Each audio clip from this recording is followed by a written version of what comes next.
All right, let's break down one of the most critical skills in all of volleyball. We're going to talk about how to transform your serve from just starting a point into a true game-changing weapon. Seriously, think about it for a second. In the middle of a crazy, fast-paced rally with balls flying everywhere, what's the one single moment that is completely, 100% yours? Yep, you got it. The serve. And it's so much more than just putting the ball in play.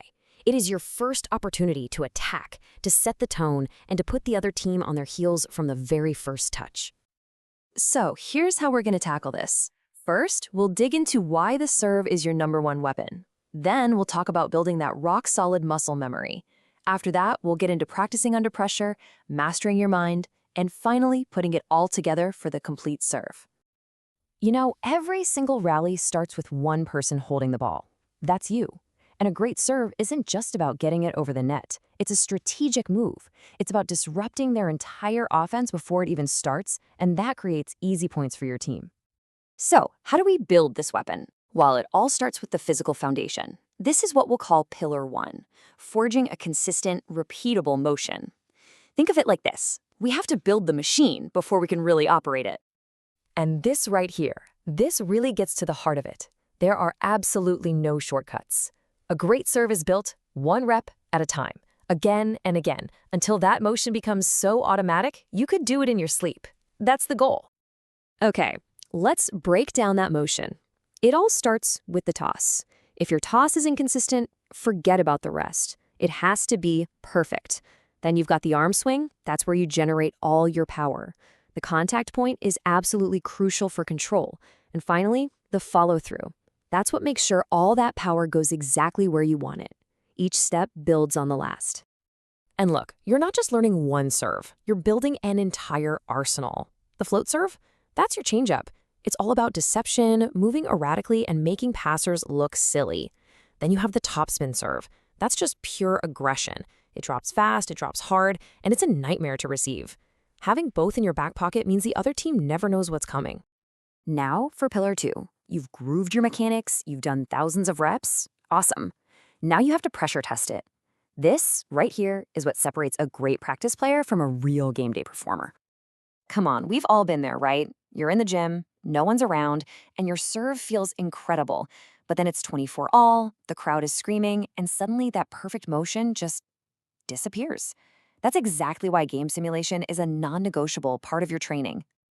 So how do we simulate that pressure? Well, a fantastic drill is called serve and defend. You serve aggressively to a specific spot on the court, and then boom, you immediately have to hustle into a defensive position. It forces you to connect your serve to the next play, just like in a real game.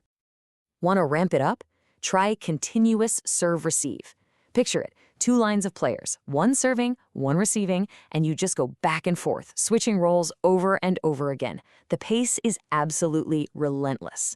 This doesn't just build physical endurance, it builds your mental stamina, training you to stay sharp even when you're exhausted. And finally, the transition play drill puts the whole puzzle together. The coach will start a play that looks like an opponent's return. Your team has to receive it and then immediately flow into your own attack. This drill gets you thinking 2 steps ahead, turning defense into offense in a split second.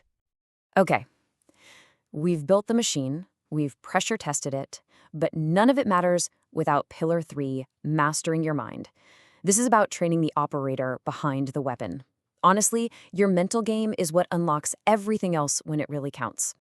See, the physical skill is only half the battle. You need resilience to instantly shake off a missed serve. You need focus to block out the noise and stay in the moment.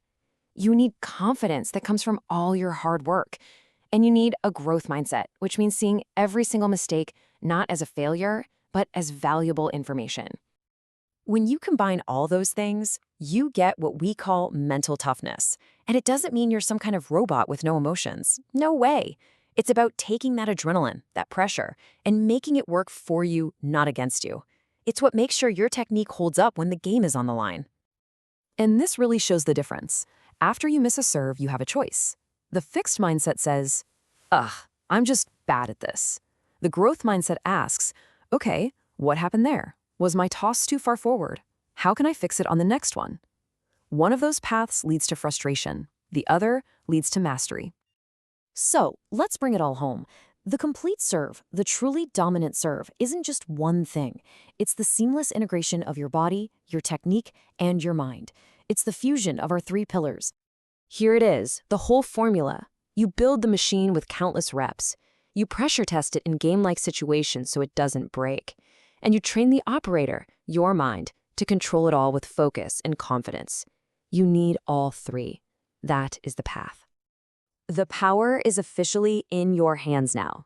You have the tools, you have the drills, and you have the mindset. So the only question left is, when you step up to that service line, where are you going to aim first?